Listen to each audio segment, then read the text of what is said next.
প্রিয় লিসেনার্স, আসসালামু আলাইকুম। ঘটনাটি আমরা সংগ্রহ করেছি দিনাজপুর জেলার কেওড়াগঞ্জ গ্রামের একটি তান্ত্রিকের কাছ থেকে। ওই তান্ত্রিককে ওখানের মানুষেরা কেউ কেউ ওঝা বলে থাকে এবং কেউ কেউ তান্ত্রিক বলে থাকে। উনি বেশ অলৌকিক কিছু কর্মকাণ্ড জানেন বলে ওনাকে সবাই তান্ত্রিক হিসেবে চিনে থাকে, এক নামে চিনে। ওই কেওড়াগঞ্জ গ্রামের মধ্যে ওই তান্ত্রিক অনেক দিন ধরে এখানে বসবাস। তো আজকে যারা যারা এই দিনাজপুর জেলার কেওড়াগঞ্জ গ্রাম থেকে শুনছেন, তারাই হয়তো চিনতে পারবেন ওই তান্ত্রিককে। যাই হোক, কথা না বাড়িয়ে এখন আমরা মূল ঘটনায় চলে যাই। লিসেনার্স, ঘটনাটি উনি আমাকে যেভাবে শেয়ার করেছেন আমি ঠিক সেভাবে আপনাদের মাঝে উপস্থাপন করার চেষ্টা করছি। তখন সময়কাল 1995 সাল, চারদিকে ঘন অন্ধকার। আমি তখন তান্ত্রিক কিছু কাজ শিখছিলাম, আমার গুরু থেকে আমি শিখছিলাম। আমার গুরু ছিলেন অনেক অলৌকিক ক্ষমতার অধিকারী। তিনি এমনও কাজ করতেন যার কারণে মানুষের যে খুঁটিনাটি বিপদ, তারপর কাউকে বান মারা, জাদু টোনা, এরকম বিষয়ে তিনি অনেক এক্সপার্ট ছিলেন। এরই কারণে আমার বাবা ভাবলেন যে আমাকেও ওনার লেভেলে দিয়ে দিবেন, তাই আমাকে ওই তান্ত্রিকের নিকট আমাকে পাঠান। তারপর ওনার কাছে আমার কাজ শেখা হয়, কিভাবে জাদু টোনা করতে হয়, কিভাবে এটা করতে হয়, ওটা করতে হয়, এই বিষয়ে আর কি। যদিও প্রথমে আমি এটা কিছু পারছিলাম না, তখন 2-3 বছর অতিবাহিত হয়ে পড়ে আমার সঙ্গে, তো আমি কিছুই পারছিলাম না। তো হঠাৎ করে আমি কিছু কিছু পারি। তখনকার সময় একটি লোক আসে আমার তান্ত্রিকের কাছে, মানে আমার উস্তাদের কাছে। এসে ওনাকে বলেন যে ওনার একটা বড় রকমের সমস্যা হয়েছে পরিবারে। এই সমস্যাটা থেকে পরিত্রাণ পাওয়ার কোনো উপায় তিনি খুঁজে পাচ্ছেন না। ডাক্তারের কাছে যান, ডাক্তারও এত বেশি পরামর্শ দিতে পারেন না ওনাকে, এবং যতটুকু চিকিৎসার দরকার অতটুকু ওনার সাধ্যমতে করাটা নেই। তারপর এই চিকিৎসা করলে যে ভালো হবে এটারও কোনো গ্যারান্টি ডাক্তার দিতে পারছেন না ওনাকে, যার কারণে ওই লোকটার তান্ত্রিকের কাছে আসা। তখন আমি শুনছিলাম তান্ত্রিক, আমার উস্তাদ এবং ওই লোকটার কথা। লোকটা আবারও বলে উঠল যে আপনি যদি আমাকে এই বিষয়টা থেকে মুক্তি দিতে পারেন, তাহলে আপনি আমার কাছে যা চাইবেন আমি আপনাকে তাই দেব। তখন উস্তাদ বলে উঠল যে দেওয়া নেওয়া পরের বিষয়, আগে বলুন আপনার সমস্যা কি। তখন ওই লোকটা বলে উঠে যে আজকে যে ঘটনাটার সম্মুখীন আমরা, আমাদের পরিবার, এটার কারণে দায়ী আমার দাদারা। আমার দাদার আমলে একটি ভয়ঙ্কর চক্রান্ত হয়েছিল, যে চক্রান্তটার কারণে আজকে এখন অভিশপ্ত আমাদের এই পরিবারটা, এবং আমাদের যে গোষ্ঠীবর্গের কিছু মানুষ এই অভিশপ্তর কারণে তারা অনেক ক্ষতিগ্রস্ত হয়ে আছেন। তো এরই কারণে আপনার কাছে আমার আশা। তো আপনি আমাদেরকে প্লিজ সাহায্য করার চেষ্টা করুন। তখন উস্তাদ বলে উঠলেন যে আপনি আমাকে আরও কিছু ইনফরমেশন দেন, বলুন যে এই সময়টা কোন দিন থেকে শুরু হয়েছে, মানে এটা কি আপনার দাদার আমল থেকে নাকি বাবার আমল থেকে। লোকটা বলে যে আমার দাদার আমল থেকে, অনেক আগে থেকে। এটা আমার বাবার পরিবারের সঙ্গেও অনেকটা ঘটেছে, এটা আমাদের সঙ্গে ঘটেছে। আমার দুইটা সন্তান নিখোঁজ হয়ে গিয়েছে, তাদেরকে খুঁজে পাওয়া যাচ্ছে না। অথচ এরই কারণ হচ্ছে আমাদের এই অভিশপ্ত পরিবারটি। কোথায় মানুষ হারিয়ে যায় তাদেরকে আর খুঁজে পাওয়া যায় না। তখন উস্তাদ বলে উঠলেন যে আমাদের পাশের গ্রামে একটা চিতাশাল রয়েছে, ওই চিতাশাল থেকে তুমি একটা মরদেহের হাড় নিয়ে আসা লাগবে, এবং ওই হাড়গুলো যদি তুমি নিয়ে আসতে পারো তাহলে এগুলো দিয়ে আমি একটা কাজ করব, একটা যজ্ঞে বসবো, এবং এই যজ্ঞের প্রভাবে যদি তোমার কিছু সাহায্য হয় তাহলে এটা হতে পারে, এছাড়া কোনো পথ আমি দেখতে পাই না। তখন ওই লোকটা বলে উঠেছে এটা তো আমার পক্ষে খুব অস্বাভাবিক হয়ে ওঠে, আমি কি এটা পারবো। তখন উস্তাদ বলেন যে আপনাকে এটা পারতে হবে, আর যদি না পারেন তাহলে এটা আপনার ব্যর্থতা। আপনার এই অভিশপ্ত কলঙ্কটা নিয়ে আপনার বয়ে যেতে হবে সারাটা জীবন। আপনি কি এটা চান। লোকটা বলল যে না, আমি এরকমটা কিছুই চাই না, আমি চাই এটা থেকে কী করে মুক্তি পাওয়া যায়। আপনি বলুন, আপনি যা বলবেন আমি তাই করব। তখন উস্তাদ বলেন যে এই কয়দিনের ভিতরে যদি কোনো হিন্দু মানুষ মারা যায় তাহলে ওই মানুষের যখন চিতাশালটা পুরানো হবে তখন রাতের আঁধারে গিয়ে ওই মৃতদেহের হাড়গুলোকে তোমার কুড়িয়ে নিয়ে আসতে হবে, এবং কেউ যাতে না জানতে পারে, কোনো পাখালি যাতে না দেখতে পারে, রাতের আঁধারে যেতে হবে তোমাকে। তখন বলল যে আমি যেতে পারবো, তবে আমার সঙ্গে যদি আপনি যান তাহলে আমার একটু ভালো লাগবে, মানে একটু শক্তি পাবো, সেই কথা বলে। তখন ওই উস্তাদ বললেন যে না, আমি যেতে পারবো না, আমার সঙ্গে আমার ওই ছেলেটা যাবে, আমার কথা বলে। তখন চার পাঁচ দিন চলে যায়, এভাবে কোনো মানুষজন আর হিন্দু মানুষ মারা যায় না, এবং ওই প্ল্যানটা এখনও সাকসেস হচ্ছে না। 12-13 দিন পরে একটা হিন্দু লোক মারা যায়। সে ছিল ইয়ং বয়সের, সে হঠাৎ মৃত্যু হয়, কী কারণে এটা জানা যায়নি। তার হঠাৎ মৃত্যুতে পুরো হিন্দু গোষ্ঠীটা একবারে শোকাহত। তো ওই দিন ওই লোকটা আমার উস্তাদের কাছে আবারও আসে, এসে বলে যে এই ঘটনা, যে একটা হিন্দু লোক মারা গিয়েছে, এখন কি এই লোকটার হাড় যদি আমরা আজকে নিয়ে আসি তাহলে কি হবে? উস্তাদ বলে যে হ্যাঁ, এটাই হবে, আর এটাই পারফেক্ট সময়। আপনি যদি রাত্রিবেলা গিয়ে ওই হাড়গুলো নিয়ে আসতে পারেন রাতের আধারে, তাহলে আপনার এই সমস্যা থেকে আপনি মুক্তি পেতে পারেন। তো দেখতে দেখতে রাত হয়ে গেল। তখন আমাকে বলল যে তুমি যাও ওর সাথে, গিয়ে হাড়গুলো নিয়ে আসো, আর ও হাড় তুলবে আর তুমি আশপাশে পাহারা দিবে যাতে কেউ না দেখতে পারে। তখন আমি ওনার সাথে যাই, ওনার সাথে হাঁটতে হাঁটতে চিতাশালে চলে যাই। গিয়ে দেখতে পারি যে ওখানে 1-2 জন মানুষ কান্না করছে, আর বাকিরা সবাই চলে গিয়েছে। তখন রাত অনেকটা হয়ে গিয়েছিল প্রায়। তাদের কান্না দেখে আমরা একটু পিছিয়ে চলে আসি, ভাবি যে তারা চলে গেলে তারপর আমরা এখানে আবার যাব। কিন্তু অনেকক্ষণ দাঁড়িয়ে অপেক্ষা করছি, বাট ওই মানুষগুলো আর এখান থেকে যাচ্ছে না। তখন কোনো কিছু না ভেবে আমরা ওখানে যাই, গিয়ে তাদেরকে বলি যে আপনারা এখানে কি করছেন? তখন ওই 2টা লোক বলে উঠে যে আমরা এখানে থাকবো। থাকবেন মানে? এটা তো চিতাশাল, এখানে থাকবেন কেন? বলে যে হ্যাঁ, আমরা এখানে থাকি। কি ব্যাপার, আপনারা তো মানুষ, তো আপনারা এখানে থাকবেন কেন? আপনাদের বাড়িঘর কোথায়? আর আপনাদেরকে তো আমরা কোনোদিন দেখিনি এই এলাকাতে, মনে হয় পাশের গ্রামে, চলে যান আপনারা। বলে যে না, তোমরা এখান থেকে চলে যাও, এখান থেকে যেতে হলে তোমরা যাবে, আমরা যাব না। 2টা লোকের কথাগুলো খুব অদ্ভুত ঠেকলো আমাদের কাছে। তখন আমরা চুপ করে একটু পিছিয়ে চলে আসি। তখনই দেখতে পারি যে পিছন দিক ফিরে আর ওই 2টা লোক নেই। দেখতে পেরে আমাদের গা শিউরে উঠল।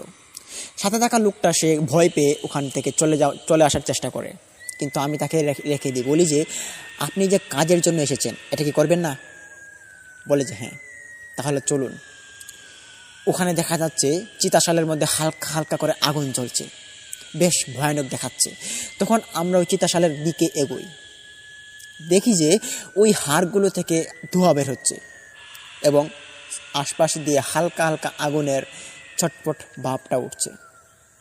তখন ওই চিতাশালের মধ্যে আমরা একটু ঘোরাঘুরি করি, আশপাশ দিয়ে দেখাশোনা করি যে কোনো মানুষ কি আছে নাকি, কিন্তু না, কোনো মানুষ নেই, কোনো পাখালি কিছুই নেই। অনেক রাত হয়েছে বলে কথা, এত রাতে এই চিতাশালের মধ্যে কেউ আসে না, এটাই স্বাভাবিক। আর চিতাশালের পাশ দিয়ে মনে হচ্ছে কীরকম ধোঁয়া উঠছে, এরকম ধোঁয়া আমরা আর কোনোদিন দেখিনি আগে। ওই ধোঁয়াটা দেখার পর আমরা দেখি যে চিতাশালের ভিতরটা একদম ঘোলাটে হয়ে যাচ্ছে, মনে হচ্ছে চিতাশাল থেকে আর আমরা বেরোতে পারবো না। যেমন শীতকালে কুয়াশা পড়লে যেরকম একটা অবস্থা হয়ে পড়ে, চারদিকে একদম অন্ধকার আচ্ছন্ন হয়ে পড়ে, এরকমটা অবস্থা। এর মধ্যে সাহস করে আমি এবং ওই লোকটা 2জন মিলে হাড় কুড়াতে শুরু করি। চিতাশালের যে ভিতরে একটু একটু করে আগুন জ্বলছিল, ওগুলোকে হালকা পানি দিয়ে আমরা নিভাই এবং হাড়গুলোকে হাতে নিয়ে ব্যাগে ভরে দিই। এইভাবে হাড়গুলোকে আমরা তুলতে তুলতে প্রায় অর্ধেক ব্যাগ হাড় তুলে ফেলি।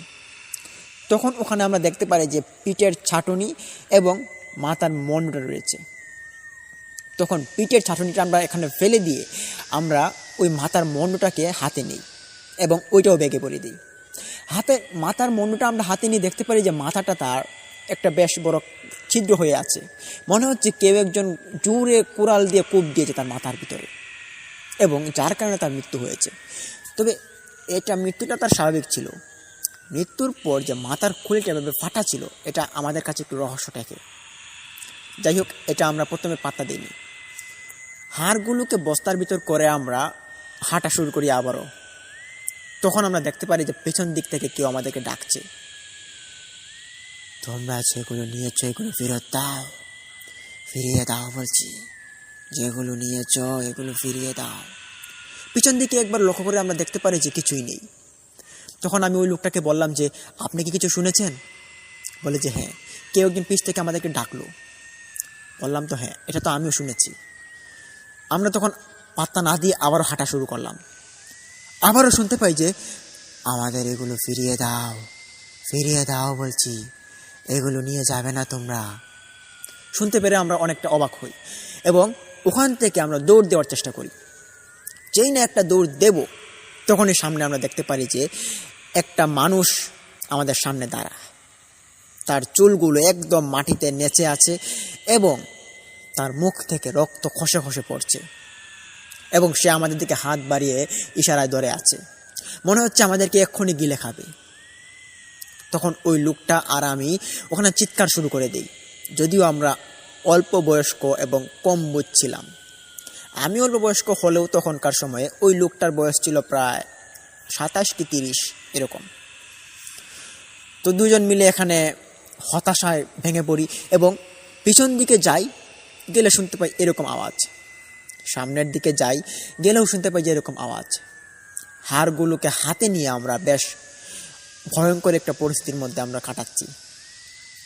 তখন ইতিমধ্যেই আমি দেখতে পাই যে ওই লোকটা সেন্সলেস হয়ে পড়ে যায় এবং ওই লোকটাকে আমি হাতে নিই এবং সে অনেকটা ভারী হওয়াতে তাকে মাটিতে শুয়ে দিই এবং আমি তার পাশে বসি। তবে উপর দিয়ে শুনতে পাচ্ছি যে ঘন মেঘের গর্জন এবং আশপাশ দিয়ে কেউ আমাদেরকে বলছে, ফিরিয়ে দাও, ফিরিয়ে দাও বলছে, এগুলো তোমরা নিয়ে যাবে না। এই শব্দগুলো শোনার পর আমাদের ভয়ের আর কোনো সীমা রইল না। তখন ডানে বামে কিছু না চেয়ে আমি ওখান থেকে দৌড় দিয়ে আসার চেষ্টা করি। দৌড়াতে দৌড়াতে এক পর্যায়ে আমি চলে আসি, দেখতে পারি যে আমার সাথে যে লোকটা ওখানে সেন্সলেস হয়ে পড়েছিল সে ওখানে নেই, সে আমার সামনে। আশপাশ ঘুরে দেখি যে আমি যেখান দিক থেকে দৌড় দেওয়া শুরু করেছি আমি সেখানে এসে আবারও হাজির। তখন আমি ওখান থেকে আর কিছু করতে পারি না, আমি ওখানেও সেন্সলেস হয়ে পড়ে যাই। পরদিন সকালবেলা ওই তান্ত্রিক আমার উস্তাদ যিনি, উনি আমাদেরকে খুঁজতে খুঁজতে এখানে আসেন। তিনি এসে দেখতে পারেন যে আমরা দুইজনের সেন্সলেস হওয়া অবস্থায় দুজন মাটিতে পড়ে আছি। উনি তখন আমাদেরকে পানির চোখে ছিটান এবং বলেন যে তোমাদের কি হয়েছে, তাড়াতাড়ি উঠো, এখান থেকে তাড়াতাড়ি যেতে হবে, হাড়গুলোকে নিয়েছো? একচুটে বলে ফেললাম যে হ্যাঁ, হাড়গুলো সব নেওয়া হয়েছে। তখন ওই উস্তাদ উনি হাড়ের ব্যাগটা হাতে নিলেন এবং আমাদেরকে সাথে করে নিয়ে দৌড় দিলেন ওনার গুহার দিকে। এক দৌড়ে আমরা গুহাতে। তখন ওই দিন দুপুরবেলা যখন হিন্দু বাড়ি থেকে মানুষজন আসে যে ওই চিতাশালটাকে দেখাশোনা করার জন্য, দেখবেন যে হিন্দুরা কিন্তু পরদিন কিন্তু আসে এগুলোকে সেপারেট করার জন্য, তারা এসে থাকে প্রতিদিনই। তো তারা এসে দেখতে পারে যে মৃতদেহের হাড় নেই। এই খবরটা পুরো এলাকাতে জানিয়ে দেয়, বলে যে হাড় চুরি হয়েছে এবং ওই হাড়গুলোকে কেউ একজন চুরি নিয়ে গেছে, এগুলো যে ধরে দিতে পারবে তাকে ভালো কিছু দেওয়া হবে, এরকম একটা তারা অ্যানাউন্স করে দেন পুরো এলাকাতে। তখন এটা আমরা শুনতে পারি এবং আমার উস্তাদ তখন বলে যে এই হাড়গুলোর খবর যাতে কোনো কাক পক্ষীও যাতে না টের পায় যেগুলো আমাদের কাছে আছে। তখন আমি ওই লোকটাকে জানিয়ে দিই যে যদি আপনি কাউকে বলুন তাহলে আপনার পরিবারের বড় রকমের ক্ষতি হবে, তো অবশ্যই আপনি এই বিষয়টাকে আপনি আড়াল রাখবেন। লোকটাও তখন বলল যে ঠিক আছে, আমি কাউকে বলবো না এই বিষয়। তারপর আমি বললাম যে আপনাকে আজকে যেতে বলেছে আমার উস্তাদ মধ্যরাত বেলায়। তখন লোকটা বলল যে ঠিক আছে, আসবো। তখন রাত্রিবেলা আমি আর আমার উস্তাদ ওখানে বসে একটা যজ্ঞের আয়োজন করছিলাম। তখনই দেখতে পাই যে হঠাৎ একজন লোক এসে আমাদের সামনে হাজির, এসে বলছে যে ফিরিয়ে দাও, এগুলোকে তোমরা নষ্ট করবা না, ফিরিয়ে দাও বলছি, ফিরিয়ে দাও। বেশ অদ্ভুত রকমের কণ্ঠ নিয়ে এসে হতাশ ভম্ব হয়ে এসে আমাদেরকে বলছে যে ফিরিয়ে দেওয়ার জন্য হাড়গুলো। উস্তাদ তখন মন্ত্র পড়া শুরু করে দেন। তখন মন্ত্র পড়তে পড়তে তিনি হঠাৎ আমাকে বললেন যে তুমি তাড়াতাড়ি যাও, গিয়ে পিছন থেকে কলসিটাকে নিয়ে আসো। তখন আমি পিছনে যাই, গিয়ে দেখতে পারি যে ওই কলসিটার ভিতরে কিছু হাড় ওখানে পড়ে আছে। আমি তখন দেখতে পেরে বেশ অবাক হই, ভাবলাম যে উস্তাদের ঘরে এরকম হাড় রয়েছে, এটা তো আমি দেখিনি কোনোদিন। তখন কৌতূহলবশত আমি ওই কলসি থেকে হাড়টা বের করে নিই। বের করার সঙ্গে সঙ্গেই আমি দূরে গিয়ে ছিটকে পড়ে যাই এবং আমি ওখানে পড়ে দেখতে পাই যে আমার হাত থেকে রক্ত বের হচ্ছে, পা থেকে রক্ত বের হচ্ছে, অনেক জায়গায় কেটে গিয়েছে, এরকম একটা অবস্থা। তখন উস্তাদ পরক্ষণেই আমার কাছে আসেন, এসে দেখতে পারেন যে আমার এই অবস্থা। দেখতে পেরে আমাকে বলেন যে সর্বনাশ, তুমি এটা কী করলে, তুমি হাড়ে হাত দিয়েছো কেন? আমি বললাম যে এটা আমি দেখার জন্য একটু হাত দিয়েছি, আমার খুব যন্ত্রণা হচ্ছে, আপনি আমাকে বাঁচান। উস্তাদ তখন বললেন যে তুমি তাড়াতাড়ি এখানে বসে থাকো এবং আমি ওই প্রেত আত্মাটাকে তাড়িয়ে আসি। তখন উস্তাদ কলসিটাকে হাতে করে নিয়ে তিনি বাইরে যান এবং ওখানে বেশ একটা শব্দ হয়। ওই শব্দটার প্রভাবে আমি শুনতে পাই যে কিছু একজন মানুষ সে জোরে এক চিৎকার দিয়ে এখান থেকে চলে গিয়েছে। তখন আমার হাতে কাটা এবং পা কাটা অবস্থা নিয়ে আমি বাইরে যাওয়ার চেষ্টা করি। গিয়ে দেখতে পারে যে আমার উস্তাদ তিনি মাটিতে পড়ে আছেন লুটিয়ে এবং বলছেন যে আমাকে পানি দাও, আমাকে পানি দাও। তখন আমি তাড়াতাড়ি করে ভিতর থেকে পানি নিয়ে আমি উস্তাদকে একটু পানি খাওয়াই। পানি খাওয়ানোর পর উস্তাদ উঠে বসেন এবং বললেন যে বেশ ভয়ানক একটা প্রেত এখানে এসেছিল। যে এখানে এসেছিল তার নাকি ওই লাশটার মন্ডুর দরকার ছিল, যে মন্ডুটা তোমরা কালকে নিয়ে এসেছো। তখন আমি বললাম যে সর্বনাশ, এখন তো আমাদের কোনো ক্ষতি হতে পারতো। বললেন যে হ্যাঁ, যাই হোক, এখন আমরা নিশ্চিন্তে আছি। তো আমি যে সকালবেলা বলছিলাম যে তুমি ওই লোকটাকে গিয়ে আনার জন্য, যে আমাদেরকে এসে বলেছিল তার সমস্যার কথা, সে কি এসেছে বা আসবে? বললাম যে হ্যাঁ, ওনার তো আসার কথা, রাত প্রায় মধ্যরাত হয়ে এসেছে, তো উনি আসবেন, রাতের দ্বিতীয় প্রহর শুরু হতে যাচ্ছে। তখন দুজনের ক্লান্ত অবস্থা নিয়ে আমরা ওখানে বসে একটা যজ্ঞের আয়োজন করি। ওই যজ্ঞের মধ্যে আমার উস্তাদ একজন জিনকে হাজির করে। উনি প্রথমত কয়েকটা মন্ত্র পড়ার পরেই আগুনের মধ্যে কিছু একটা ঢালেন। ওইটা ঢালার সাথে সাথেই আমি দেখতে পারি যে আগুনের একটা ঝলক উপরে গিয়ে ওঠে। ওই আগুন থেকে একটা মানুষরূপী জিনের আগমন ঘটে। তখন আমি উস্তাদকে জিজ্ঞেস করলাম যে উস্তাদ এটা কি? বললেন যে চুপ করো, তুমি একটা কথাও বলবা না। তখন আমি মনে ভয় নিয়ে ওখানে বসে থাকি। তখন ওই মানুষরূপী জিনটা মাটিতে নেমে আসে, এসে বলে যে তোর কি সমস্যা, আমাকে খুলে বলতে পারিস। তখন উস্তাদ বলে যে আজ থেকে অনেক বছর আগে একটি বান মারা হয়েছিল একটি পরিবারের সঙ্গে, এবং ওই বানের প্রভাবে একজন লোকের পরিবার গোষ্ঠীবর্গ পুরোটা একবারে নাজেহাল অবস্থায়। তার পরিবার থেকে মানুষজন হারিয়ে যায় অচিরেই। দুজন মানুষ থাকলে একজন মানুষ অচিরেই হারিয়ে যায়, এটা আর কোনোদিন পাওয়া যায় না। এর কি কোনো সমাধান আছে? জিনটা বলে যে আছে, কিন্তু তোমরা যে ওই মৃতদেহের লাশটাকে নিয়ে এসেছো এটা তোমরা একদম ঠিক করোনি। এটা একটা কালো জাদুর প্রভাব, আর এটা দিয়ে তোমরা আমাদেরকে হাজির করো, এটা কিন্তু একদম ঠিক নয়।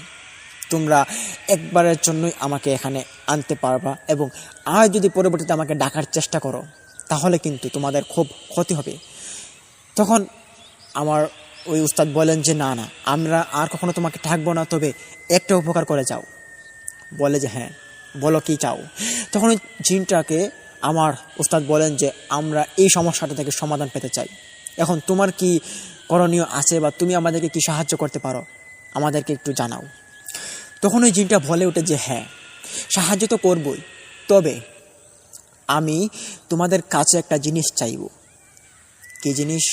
বলে যে তোমরা যদি আর কোনো দিন কোনো এরকম মৃতদেহের লাশের হাড়গুলোকে তোমরা নিয়ে এসেছো তাহলে তোমাদের অনেক ক্ষতি হবে, এটা বলে দিলাম। তোমরা এটা আর কোনো দিন আনতে পারবা না ওই চিতাশাল থেকে। তখন ওস্তাদ বলে যাচ্ছে ঠিক আছে, আমরা আর কোনো দিন আনবো না ওই চিতাশাল থেকে কোনো রকমের লাশ, তুমি আমাদেরকে সাহায্য করো। তখন জিনটা বলে যে হাড়গুলোকে এনেছো ওই হাড়গুলোর মন্ডু এবং হাড়ের যে অংশগুলো হাতের পায়ের ওগুলো দিয়ে একটা রান্না করো। রাত্রিবেলা যখন দ্বিতীয় প্রহর হবে তখন একটা রান্না করবে, এটার মধ্যে না থাকবে জল, না থাকবে পানি, না থাকবে কোনো মশলা। এটার মধ্যে বনাজি যত রকমের মশলাপাতি আছে, যেমন হলুদ, তারপর মরিচ, যেগুলো প্রাকৃতিকভাবে উৎপাদন হয়ে থাকে সেগুলো দিয়ে একটা রান্না করবা। ওই রান্নাটাকে ওই চিতাশালের পাশে একটা মোড় রয়েছে 3 রাস্তার, ওই মোড়ে গিয়ে তোমাদের দিয়ে আসতে হবে। আর ওগুলো দিয়ে আসার পর পিছনে যা ঘটবে তোমরা পিছনে তাকাতে পারবে না, এটাও মাথায় রেখো। তখন উস্তাদ বলেন যে আর কি কিছু করতে হবে? বলে যে আরও যদি একটা কাজ করো তাহলে ভালো হয়। কী কাজ? বলে যে তোমরা যখন ওই রান্নাটা করবা, রান্নার সঙ্গে যে লোকটা এই ক্ষতিগ্রস্ত হয়ে আছে তাকে যদি তোমরা নিয়ে যাও এবং তার হাতে যদি ওই ভোগটাকে দিতে পারো, তাহলে এটা তোমাদের আরও বেশি কার্যকরী হতে পারে এই বানটা ছোটাতে। তখন উস্তাদ বলেন যে ঠিক আছে, আমি তাই করব। কালকে রাত্রিবেলা ঠিক 2য় প্রহরে আমি আপনাদের ওই চিতাশালের 3 রাস্তার মোড়ে ওই ভোগটাকে দিয়ে আসব এবং ওই হাড়গুলোকে রান্না করে গিয়ে দিয়ে আসব। বলে যে ঠিক আছে। তখন ওই জিনটা নিমেষের মধ্যে গায়েব হয়ে যায় এবং আমাদের ওই যে গুহাটা ওইটা একদম নিস্তব্ধ হয়ে পড়ে। তখন আমি উস্তাদকে কিছু কথা জিজ্ঞেস করি। বলি যে উস্তাদ, আপনি যে বললেন যে রান্না করবেন, ওগুলো তো হাড় আবার কীভাবে রান্না করে মানুষ? বলে যে হ্যাঁ, নেহারে চিনো, ওই নেহারির মতো রান্না করব এবং ওই রান্না করা হাড়গুলোকেই গিয়ে ভোগ দিয়ে আসতে হবে। তুমি এবং তোমার সঙ্গে ওই লোকটা, তোমরা 2জন যাবা, গিয়ে ওই হাড়ের যে ভোগটা ওইটা 3 রাস্তার মোড়ে গিয়ে দিয়ে আসবা। বললাম যে ঠিক আছে। পরক্ষণেই ওই লোকটা এসে হাজির আমাদের গুহায়। অট্টস্বরে এসে একটা প্রণাম জানালো। বলল যে আপনি কি আমাদেরকে সাহায্য করতে সক্ষম? হাড় তো এনেছি, হাড়ের যোগ্য কি শেষ হয়েছে? তখনই সে এই কথাটা বলার পর আমাদের শরীরের দিকে লক্ষ্য করে, দেখতে পারে যে আমার শরীর থেকে রক্ত বইছে, আমার উস্তাদের শরীর থেকে, মুখ থেকে রক্ত পড়ছে। তার প্রতিটা ছেপের সঙ্গে সঙ্গে, মানে যেটা থুতু ফেলে আর কি, ওইটার সঙ্গে সঙ্গে তার রক্ত বইছে। তখন এটা দেখে সে চুপ করে থাকে, আর কিছু বলার ভাষা পায় না। তখন আমি বললাম যে তোমার কাজ হয়েছে, তবে এখানে বড় রকমের একটা কাজ করতে হবে কাল 2য় প্রহরে। তোমাকে আসতে হবে এবং তোমার দ্বারা এই কাজটা করতে হবে। বলে যে ঠিক আছে, আমি কালকে আসব এবং আপনাদের এই কাজটা করে দেব, কিন্তু আমার এই যে ভয়াবহতা, এটা কিন্তু আমার যেতে হবে একবারের জন্য। ওস্তাদ বললেন যে তোমার এই ভয়াবহতা চলে যাবে এবং তুমি এই পরবর্তীতে এই বিষয় নিয়ে আর কাউকে কোনো রকমের কথা বলতে পারবা না এবং এই লাশটার বিষয়ে কাউকে কিছু বলতে পারবা না। শর্ত ছিল 2টা। তখন লোকটা রাজি হয়, বলল যে আমার উপকার করলেন আপনি, আবার আপনার ক্ষতি আমি কেন করব? আমি আপনার ক্ষতি করব না, আপনি আমার উপকার করুন। বলে যে কাল রাত্রিবেলা আপনি আসবেন আমাদের এখানে, তবে আপনি আসার সময় কিছু কাঁচামরিচ, কাঁচা হলুদ এবং কিছু প্রাকৃতিক কিছু মশলা আপনি নিয়ে আসবেন আমাদের কাছে। ওই হাড়গুলোকে রান্না করতে হবে, হ্যাঁ, এবং সাথে করে একটা বড় রকমের ডেগ নিয়ে আসবেন, যে ডেগটাতে আপনি অনেকদিন ধরে রান্না করেন না, যেটাতে আপনার কোনোদিন রান্না করে খাওয়া হয়নি, এরকম একটা ডেগ নিয়ে আসবেন। ঠিক আছে বলে উনি চলে গেলেন। তখন পরদিন 1ম প্রহরে রাত সে আসলো, এসে আমাদের গুহার পাশে দাঁড়িয়ে আমাদেরকে ডাকছে। তখন আমি বের হয়ে আসলাম গুহা থেকে, এসে দেখতে পারি যে ওই লোকটা একটা ডেগের ভিতরে কিছু মশলা, কাঁচামরিচ, কাঁচা হলুদ এবং আরও কিছু কিছু মশলা যেগুলো মানুষ মাংস রান্নাতে ব্যবহার করে থাকে, সেগুলো নিয়ে হাজির। এসে বলল যে এই নিন আপনাদের সরঞ্জাম, আরও কিছু লাগবে? আমি বললাম যে আমি ভিতরে গিয়ে ওস্তাদকে দেখিয়ে আসি, তারপর আপনাকে জানাচ্ছি। আমি ভিতরে প্রবেশ করি। তখন পিছনে পিছনে আমার সাথে ওই লোকটা প্রবেশ করে।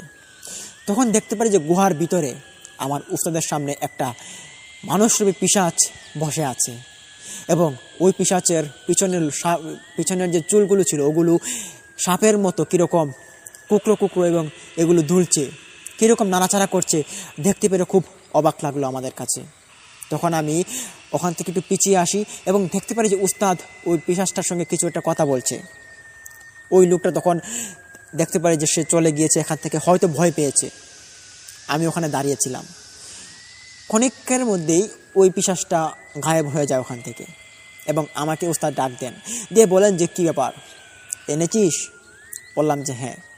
ওই লোকটায় একটা ডেগ এবং সাথে করে তার কাঁচা মশলাপাতি এবং প্রাকৃতিক কিছু মশলা সে নিয়ে এসেছে, এগুলো দিয়ে হবে? বললেন যে হ্যাঁ, এগুলো দিয়েই হবে, চল তাড়াতাড়ি রান্নাটা বসিয়ে দে। নিহারি রান্নি, বুঝছিস, নিহারি। তখন আমি বললাম যে ঠিক আছে, নিহারি তো, ওকে। তখন ওই লোকটা আবারও দেখি আমাদের গুহায় প্রবেশ করে। এসে বললেন যে আপনাদের সামনে এটা কে ছিল? আমি বললাম যে যেই ছিল তুমি চিনবে না, এখানে বসো এবং ওই হাড়গুলোকে নেহারি রাঁধতে হবে। তুমি কি রান্না পারো? তখন লোকটা বলে যে হ্যাঁ আমি রান্না পারি, তবে আমি এইগুলো রাঁধতে আমার খুব ভয় লাগছে, আমি এটা করতে পারবো না, আপনি রান্না করলে এটা আমার জন্য উপকৃত হব। তখন আমি বললাম যে না, এটা আপনাকেই দিতে হবে, আপনাকেই রান্না করতে হবে অনেকটা, তাই দেরি না করে আপনি রান্না করা শুরু করুন। তখন ওই লোকটা বলল যে আচ্ছা ঠিক আছে, আমি রান্না করছি, আপনি আমাদেরকে সাহায্য করুন। এই বলে রান্না শুরু করে দিল। তখন হঠাৎই যখন কাঁচামরিচ, কাঁচা হলুদ ওগুলো পিষতে যাবে, দেখতে পারে যে পাটার উপরে লাল বর্ণের সিঁদুরের মতো দাগ হয়ে আছে। ওইটা লোকটাই দেখতে পেরে আমার কাছে নিয়ে আসে, বলে যে দেখুন তো ওটা কি। তখন আমি এটা চিনতে পারি না। তখন আমি ওস্তাদের কাছে ওগুলো নিয়ে যাই, গিয়ে জিজ্ঞেস করি ওস্তাদ এগুলো ওই পাটাতে পাওয়া গিয়েছে যেটাতে কাঁচামরিচ এবং কাঁচা হলুদ পেশার কথা ছিল, দেখুন তো ওগুলো কি। তখন ওস্তাদ হাতে নিয়ে বলে যে এগুলো তো রক্ত, এগুলো অনেক দিন আগের রক্ত, যেগুলো শুকিয়ে এরকম সিঁদুরের মতো রক্তর মতো একটা দাগ বা বালু বিশেষ বর্ণ একটা ধারণ করেছে। শুনতে পেরে আমার গা শিউরে উঠলো। আমি বললাম যে এগুলো রক্ত হতে যাবে কেন, আর এই পাটা তো আমি দেখলাম কালকেও বালু, তো এটা আজকে এরকম হলো কেন? তখন ওস্তাদ বলেন যে হ্যাঁ এটা হয়েছে কেননা আমরা এখন একটা বিশেষ কাজে আছি, এটার মধ্যে অনেক বাধা হতে পারে, তাই সাবধানের স্বরূপ এই কাজগুলো করো এবং রান্নাটা খুব ভালো করে করো, যাতে করে এই প্ল্যানটাতে সাকসেস হয়। বললাম যে ঠিক আছে। তখন আমি ওই লোকটার কাছে চলে যাই, বললাম যে এগুলো কিছু না, আপনি এই সিঁদুরের উপরেই বাটা শুরু করে দেন। তখন লোকটা তাই করে, কেননা ওই পাটার উপরে যে দাগগুলো ছিল, রক্ত শুকানোর দাগগুলো, ওগুলো আর কোনোভাবেই যাচ্ছে না। যতই মোচার চেষ্টা করছে কিন্তু যাচ্ছে না কোনোভাবেই, এগুলো যতই মুছছে ততই আবার আপডেট হচ্ছে। এইটা দেখে লোকটাকে আমি বললাম যে আপনি এটার উপরেই বাটা শুরু করে দেন। তখন লোকটা পরক্ষণেই হলুদ এবং কাঁচামরিচ এবং সাথে আরও কিছু কিছু মশলা প্রাকৃতিক যেগুলো হয়ে থাকে আর কি, ওগুলো সে পিষে একটা বাটিতে নিয়ে নেয়, মাটির বাটিতে আর কি। ওগুলো নিয়ে সে আমার কাছে আসে। তখন আমি ছিলাম ওস্তাদের কাছে। এসে বলে যে মশলা রেডি, এখন কি করতে হবে? ওস্তাদ তখন বলেন যে ওই হাড়গুলোকে হাতে নাও এবং হাড়গুলোকে ধোয়ার জন্য এই পাশের পুকুরটাতে যাও। তখন সাথে আমাকে পাঠানো হলো। তখন দুজন মিলে ওই হাড়গুলোকে বস্তাভর্তি হাড় আমরা নিয়ে পাশে যাই, গিয়ে পুকুরটাতে দেখতে পারি যে যেই না পুকুরে আমরা নামলাম, দেখতে পারি পুকুরের আশপাশ দিয়ে হাড় বেশি আছে। যতগুলো হাড় আমাদের ব্যাগের ভিতরে আছে সেগুলো তো আছেই, তবে পুকুরের মধ্যে কেমন জানি গায়েবীভাবে হাড়ের প্রচণ্ডভাবে একটা বসে আছে, যেটা একটা ভয়ঙ্কর বিষয় দেখাচ্ছিল। আমি আর ওই লোকটা তখন এখানে উপরে দাঁড়িয়ে দাঁড়িয়ে বেশ চিন্তিত হলাম। তখন ভিতরে গিয়ে আমি ওস্তাদকে বলি যে এই বিষয়টা, বলি যে দিঘিতে তো অনেক হাড় বেশি আছে, তবে হাড়গুলো কিসের হাড় এগুলো জানা যাচ্ছে না, দেখুন তো এসে আপনি। তখন ওস্তাদ আমার সঙ্গে আসেন, এসে দেখতে পারেন যে ওই লোকটা সেন্সলেস হয়ে পড়ে আছে এবং হাড়গুলো একটাও নেই পানিতে যেগুলো ছিল, এবং লোকটার সঙ্গে আমাদের যে বোঝাই করা হাড়গুলো ছিল বস্তাতে, ওগুলো ঠিক আছে। দেখতে পেরে আমার খুব অবাক লাগলো। আমি তখন ওস্তাদকে বললাম যে উস্তাদ এগুলো তো এখানেই ছিল, হাড় ছিল পুরো দিঘিতে ভরে এবং উনি সেন্সলেস হয়ে পড়ে গিয়েছেন, দেখুন। এইটা দেখার পর তখন ওস্তাদ বলে যে হ্যাঁ এটা অনেক কিছু হতে পারে, তুমি একটা সাবধানে থাকো এবং সাবধানে কাজকর্ম করো, এখানে অনেক কিছু ঘটবে। পরক্ষণেই দেখতে পারি যে ওই লোকটা যে পড়েছিল সেন্সলেস হয়ে, তাকে কেউ টেনে নিয়ে যাচ্ছে দিঘির উপরে। তখন তাকে গিয়ে আমি শক্ত করে ধরি, দেখতে পারি তার পায়ের মধ্যে কিছু একটা বিশেষ রবার্টের মতো পিচ্ছিল, ওটা তার পায়ে জড়িয়ে ধরেছে এবং এটাকে টানার জন্য চেষ্টা করছে, তাকে নিয়ে যাওয়ার জন্য পানিতে। তখন ওস্তাদকে আমি ডাক দিলাম, বললাম ওস্তাদ তাড়াতাড়ি আসুন, এখানে বিপদ হচ্ছে। তখন ওস্তাদ ওখান থেকে দৌড়ে চলে আসে এবং দেখতে পারে যে এই অবস্থা। আমাকে বলে যে তাড়াতাড়ি টান দাও বলছি। তখন আমি টানা শুরু করি, ওস্তাদ মন্ত্র পড়েন এবং ওই মন্ত্রের সাহায্যেই ওই লোকটাকে আমি এখান থেকে ছোটাতে পারি এবং পরক্ষণেই তার জ্ঞানটা ফিরানো হয়। জ্ঞান ফেরার পর তাকে জিজ্ঞেস করলাম যে সে বলে যে এখানে নাকি খুব ভয়ঙ্কর জিনিস দেখার পর তার সেন্সলেস হয়ে পড়ে যায়, কিন্তু সে ছিল খুব সাহসী। সে বলে যে চলুন হাড়গুলোকে এখানে ধুয়ে নিই। তখন হাড়গুলো আমরা এক এক করে ব্যাগ থেকে বের করা শুরু করি। বের করে আমরা একটা বড় ওই ডেগটার মধ্যে আমরা রাখি। ওই ডেগের মধ্যেই হাড়গুলোকে ধোয়ার সিদ্ধান্ত নেই যে ডেগের ভিতরে পানি দিয়ে ওই হাড়গুলোকে আমরা ধুয়ে নেব। তখন ওই ডেগের ভিতর এক এক করে হাড় বের করি আমরা আস্তে আস্তে করে পায়ের হাড়, হাতের হাড় এবং মাথার মুন্ডটা বের করি। তারপর যখনই ওই দিঘিতে হাড়গুলো ধোয়ার জন্য আমরা নামি, তখনই শুনতে পাই যে হালকা পিট পিট করে কিছু একটা কান্নার আওয়াজ ভেসে আসছে। ওই কান্নাটার সঙ্গে একই আওয়াজ আসছে যে এগুলোকে তোমরা নিও না, এগুলোকে ফিরিয়ে দাও বলছি, যেগুলো যেখানে ছিল এখানে ফিরিয়ে দাও। খুব ভয়ানক একটি কথাবার্তা, এরকম আওয়াজ শুনতে পেরে আমি আর আমার পাশে থাকা লোকটি আর ভয় নয়। এবার আমরা এই কাজটা সঠিকভাবে করার জন্য এগিয়ে যাচ্ছি। তখন আস্তে আস্তে করে আমরা ওই হাড়গুলোকে ধোয়া শুরু করি। হাড়গুলো একটা একটা করে ধুলাম, ধোয়ার পর ডেগের ভিতরে নিলাম। নিয়ে আমরা আমাদের উস্তাদজির কাছে গিয়ে পৌঁছাই। গিয়ে বললাম যে উস্তাদ, হাড় ধোয়া শেষ, এখন কি করব? বলেন যে এখন তোমরা লাকড়ি দিয়ে আগুন ধরাও এবং ওই আগুনের মধ্যে হাড়গুলোকে রান্না করো, তাড়াতাড়ি করো, রাত্রির দ্বিতীয় প্রহর এখনই চলে আসবে। আর এই সময়টাতেই কিন্তু কথা দেওয়া আছে যে তাদের ভোগটা আমরা দিয়ে আসবো, তাড়াতাড়ি করো। তখন ইতোমধ্যেই আমি এবং ওই লোকটা মিলে দুজনে একইবারে হাড় রান্না করা শুরু করে দিই। ডেগের ভিতরে কিছু পানি দিলাম এবং ওই হাড়গুলোকে ঢেলে দিলাম, কিছু লবণ এবং কিছু কাঁচা মশলাগুলো সবগুলো দিয়ে দিলাম। দেখতে ছিল খুব বাজে একটা অবস্থা, কীরকম একটা বাজে গন্ধ বের হচ্ছে এটা থেকে। তখন আমি ভাবছি যে এইটা আবার কে খাবে? যদিও জিনেরা বলে থাকে, জিনেরা কি এইরকম খাবার এরা খাবে, এটা ভাবতে আমার কীরকম লাগছিল। যাই হোক, আমি এই বিষয়টা আর ভাবিনি, যেহেতু উস্তাদের আদেশ, এটা করতেই হবে। তো লাকড়ি জ্বালালাম, লাকড়ি জ্বালিয়ে ওইটাকে একটা ঢাকনা দিয়ে ঢেকে দিলাম। 2 মিনিট পর এতটা সময়ে আমি যখনই শুনতে পেলাম যে ভিতরে কিছু একটা টপ টপ শব্দ হচ্ছে, আসলে এটা এই রান্না করার সময় হয়ে থাকে, আমি এইটা স্বাভাবিক ভেবে আমি এই যে ঢাকনাটা ছিল ডেগের, ওইটা আমি সরাতে যাই। তখনই আমি দেখতে পাই যে ডেগের ভিতরে যে হাড়গুলো দিয়েছিলাম, ওই হাড়গুলো কীরকম নাড়াচাড়া করছে। মনে হচ্ছে একটা হাড় আরেকটা হাড়ের সঙ্গে জোড়া নেওয়ার মতো যেরকম সিস্টেমটা এরকম করছে তারা। এই দেখে আমি ওখান থেকে পরক্ষণে উস্তাদের কাছে যাই, গিয়ে বললাম যে উস্তাদ, ডেগের ভিতরে হাড়গুলো তো নাচানাচি করছে, কীরকম লাফালাফি করছে। সাধারণত আমরা যে মাংসগুলো রান্না করে থাকি বা হাড্ডি, এগুলো তো এভাবে নাচানাচি করে না, কিন্তু ওই হাড়গুলো দেখুন গিয়ে নাচানাচি করছে। উস্তাদ তখন পরক্ষণে আমার সঙ্গে আসেন এবং এসে দেখতে পারেন যে এই অবস্থা। তখন উস্তাদ কিছু মন্ত্রপানি পাঠ করলেন ওখানে, এবং কিছুক্ষণ পর আমরা দেখতে পারি যে ওই হাড়গুলো আবার শান্তশিষ্ট হয়ে গিয়েছে। তখন রান্না চলছে, ধাউ ধাউ আগুনের মধ্যে ওই রান্নাটা চলছে। তখন আমি আর ওই লোকটা মিলে ওই মাংসটাকে ভালো করে দেখছিলাম, আশপাশ দিয়ে ঘুরছিলাম এবং কিছু একটা দেখা যায় কিনা এটার জন্য আমরা আশা হয়ে ছিলাম, যদি কিছু দেখতে পারি। তখন হঠাৎই আমার চোখে ভাসে যে ডেগের এক কোণায় ছিদ্র হয়ে কিছু পানি পড়ছে। লোকটাকে আমি জিজ্ঞেস করলাম যে আপনি যে ডেগটা এনেছেন ওইটা কি ছিদ্র ছিল? বলছে না তো, ডেগ তো আমি নতুন ডেগ বাড়ি থেকে নিয়ে আসলাম, এই ডেগে কোনোদিন রান্নাও করিনি আমি, এটা ছিদ্র হবে কেন? নতুন ডেগ।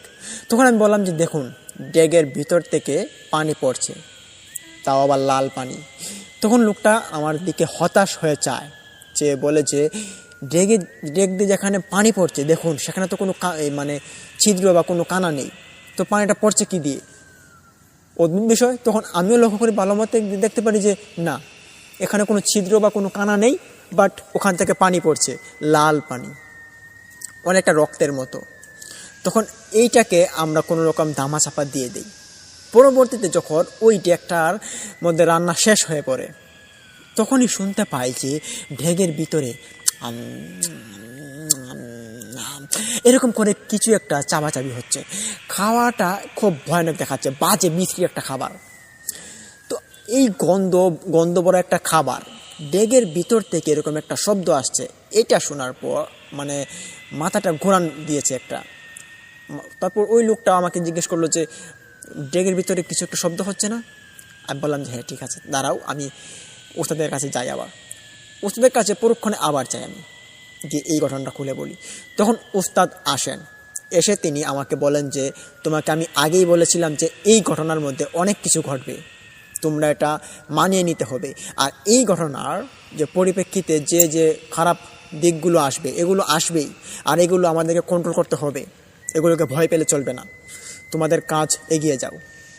তখন ওস্তাদের কথা আমরা সাহস পেলাম এবং ওস্তাদকে নিয়ে আমরা ওখানে ভোগ দেওয়ার জন্য যাব, এটা সিদ্ধান্ত নেই। তারপর একটি হাঁড়ির মধ্যে, মাটির হাঁড়ি, ওটার মধ্যে আমরা ওই যে রান্না করা হাড়গুলো ওগুলো আমরা দিই, রাখতে রাখতে হাঁড়িটা একদম ভরে গিয়েছে। মাটির হাঁড়ি বেশ বড় হাঁড়ি ছিল, ওইটা ভরে যায়। তখন ওটাতে আমরা একটা কলা পাতা দিয়ে ঢেকে দিই। তখন মাথায় দিয়ে দিই ওই লোকটা মাথার সামনে দিয়ে হাঁটছে।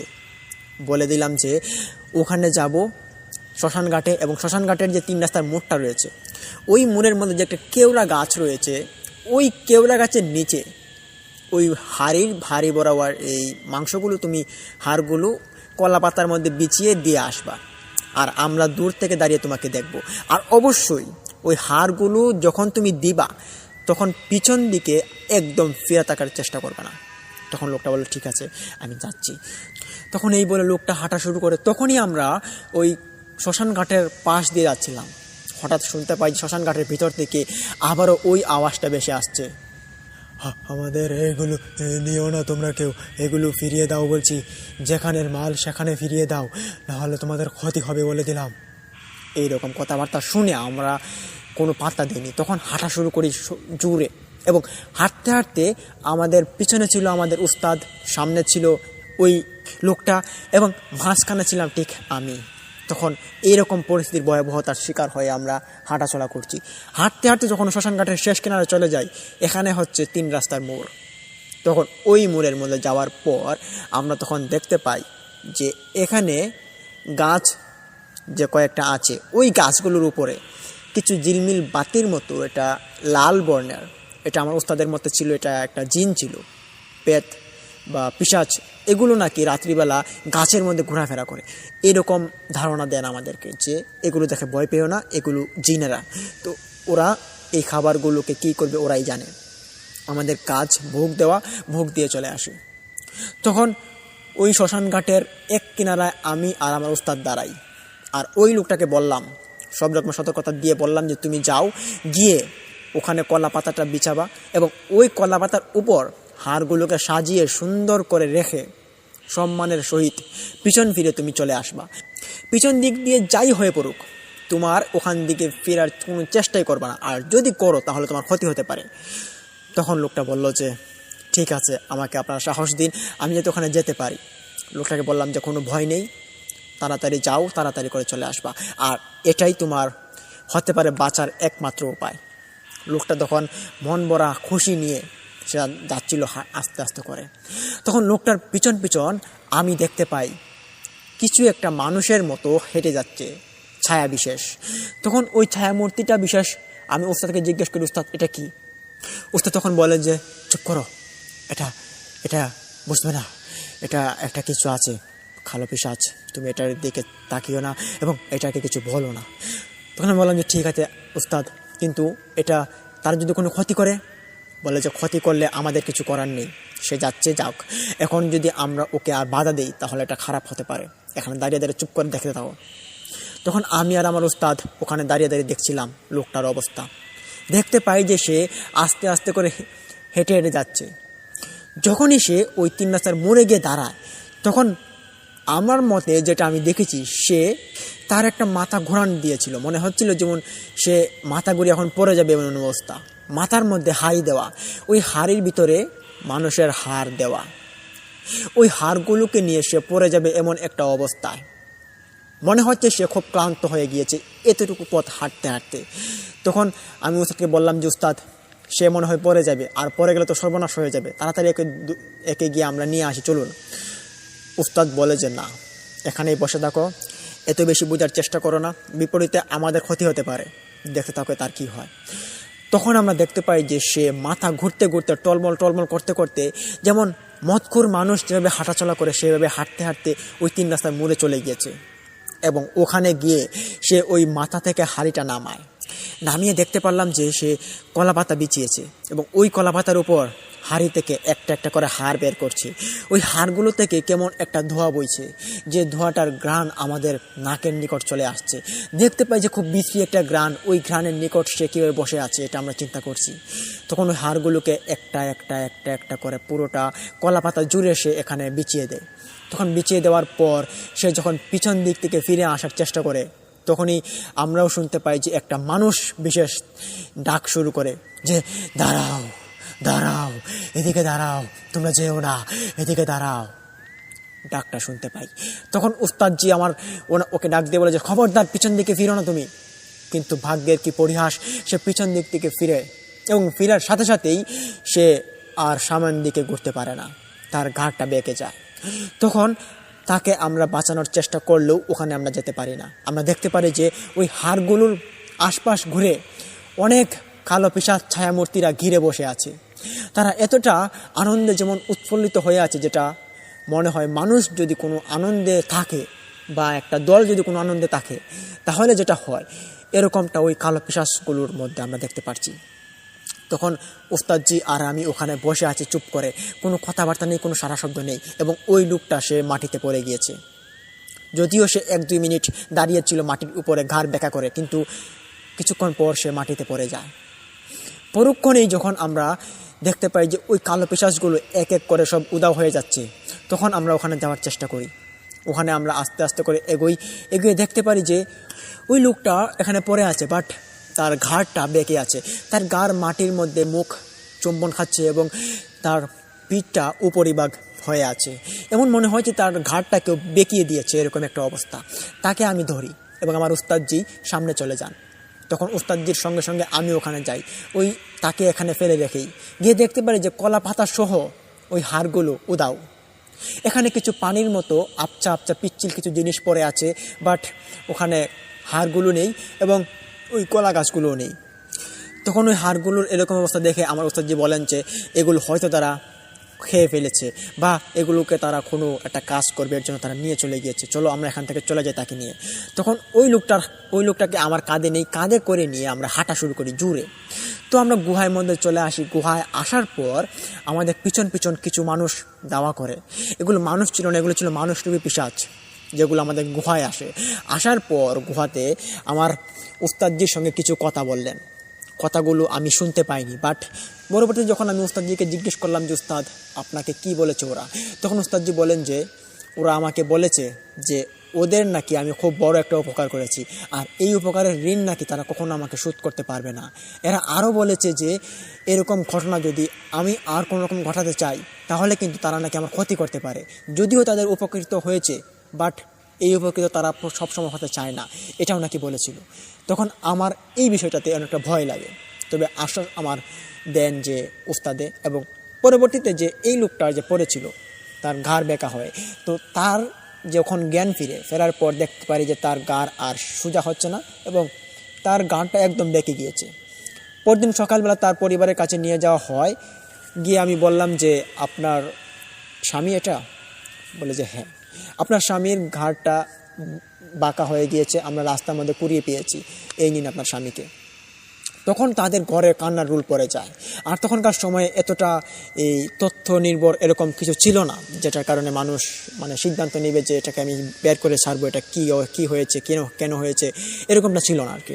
এরই জন্য তার যে অসুস্থতাটা এটা সে হয়ে পড়ে এবং তাকে কোনো আর চিকিৎসা করানো হয় না, কিছুদিন পরই সে মারা যায়। এর পরবর্তীতে এই লোকটার পরিবারের সঙ্গে এরকম কোনো রকমের ঘটনা আর ঘটেনি। তো এর মধ্যে আমাদের সঙ্গে আর এরকম কোনো ঘটনার সম্মুখীন হয়নি, যদিও হয়েছি এগুলো ছোটোখাটো জিনিস, তবে এই জিনিসটা আমার কাছে খুব বড় রকমের এবং ভয়ানক একটি ঘটনা ছিল। লিসেনার্স, এই ছিল ঘটনাটি ভালো লাগলে লাইক দিন, কমেন্ট করুন, শেয়ার করে বন্ধুবান্ধবদের মাঝে ছড়িয়ে দিন এবং অবশ্যই আমাদের ইউটিউব চ্যানেলকে সাবস্ক্রাইব করে পাশে থাকা বেল আইকনটিকে অন করুন লিসেনার্স। এবং অবশ্যই আপনাদের মাঝে আমি যে কথাটি আবারও বলতে চাই বরাবরের মতো, আমাদের এই চ্যানেলটিকে আমরা 1 লাখ সাবস্ক্রাইবারের দিকে এগিয়ে নিয়ে যাওয়ার চেষ্টা করছি। তো এটা অবশ্যই হতে পারা সম্ভব হবে যে আপনাদের ভালোবাসা এবং আপনাদের চেষ্টায়। তো আপনারা সবসময় আমাদের সাথে থাকুন, আমাদের সাপোর্ট করুন এবং আমাদের পাশেই থাকুন সবসময়। আর আমাদের এই ভৌতিক চ্যানেলে প্রতিদিন ওই সত্য নির্ভর ঘটনাগুলো মানুষের কাছ থেকে কালেক্ট করে অনলি ইমেল এপিসোড আপনাদের মাঝে উপস্থাপন করানো হবে। তাই অবশ্যই আমাদের চ্যানেলকে সাবস্ক্রাইব করুন। এবং লিসেনার্স, এই ঘটনাটির পরিপ্রেক্ষিতে আমরা যা কিছু বুঝলাম, যা কিছু জানলাম, এরই পরিপ্রেক্ষিতে আমাদের অনেক কিছু শিক্ষণীয় কিছু জিনিস রয়েছে যেগুলো আমরা অনেকেই বুঝতে পেরেছি। তো লিসেনার্স, আজকের মতো আমি আপনাদের মাঝ থেকে এখান থেকে বিদায় নিতে যাচ্ছি এবং কালকে আমরা আরেকটি অনলি ইমেল এপিসোড, যেটি আশা করি আপনাদের অনেকটা ভালো লাগবে এবং এই ঘটনাটি আজকের ঘটনা থেকে অনেকটা বেস্ট হবে। তো লিসেনার্স, কাল অবধি আপনারা আমাদের সাথেই থাকুন। আসসালামু আলাইকুম।